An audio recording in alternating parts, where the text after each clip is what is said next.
Yep. All you people mad about that snitching thing are the sumbitches that weren't good enough to keep from getting caught. That's the fucking truth.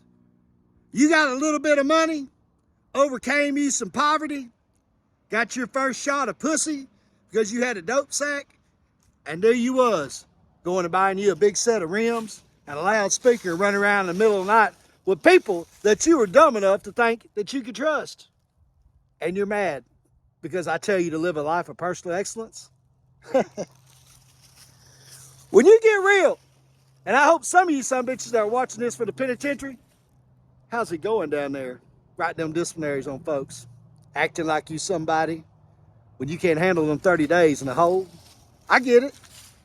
Because there ain't no real son of a bitch on God's green earth that disagree with what I'm saying. If you are good enough to keep your mouth shut and handle your business, you wouldn't be worried about a snitch. But you're the fool. And I get it. I've been a fool too. You don't think somebody's not told on me? Thousands. But I'll tell you, if you'll change your life from fucking ruining others' lives to fucking being inspiring and personal excellence, you won't give a fuck about what people are saying.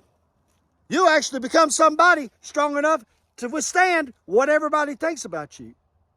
Because you're fucking being who you're supposed to be.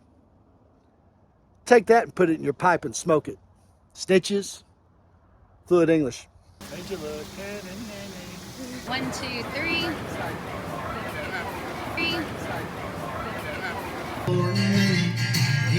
3.